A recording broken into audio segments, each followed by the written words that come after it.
शौकत जी मैं तेन हूँ गज़ल एक सुनाउण लगा। ये है हज़रू जिन्ना 1997 में हुंदा सा हज़रू। उत्थे एक गुलाम रब्बानी फरूक हुंदे सन, उन्हां दी उर्दू की गज़ल सी, बड़ी चंगी लगी, फिर मैं उसका तर्जमा ही कर दिता। गुलाम रब्बानी फरूक बड़े अच्छे शायर सन। पढ़ा गज़ल शौकत। गरीबी विच कई बंदे बड़े खुशहाल वेखे ने, कई बदबख्त माला माल भी कंगाल वेखे ने।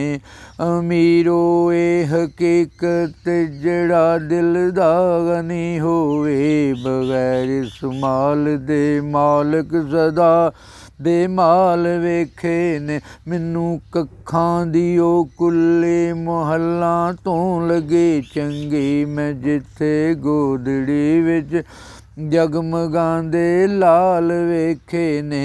हवस दा एक प्याला 7 समुंदर पर नहीं सकदे, कदे मुतमिन डिठे लालचे बेहाल वेखे ने।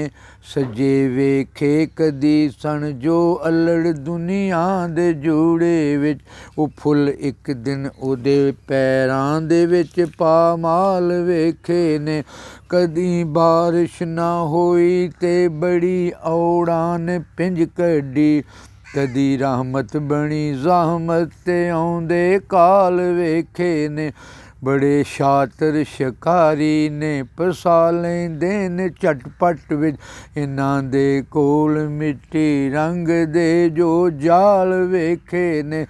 भावें एक नस्ल दे एक रंग दे ते मुश्क भी एक दे, जुदा हर फुल दी सूरत जो टाणी नाल वेखे ने। किते कुत्ते पै मौजां माणदे अनवर रज़ाइयां विच, किते पो विच गलों नंगे बेचारे बाल वेखे ने। गरीबी विच कई बंदे बड़े खुशहाल वेखे ने, कई बदबख्त माला माल भी कंगाल वेखे ने।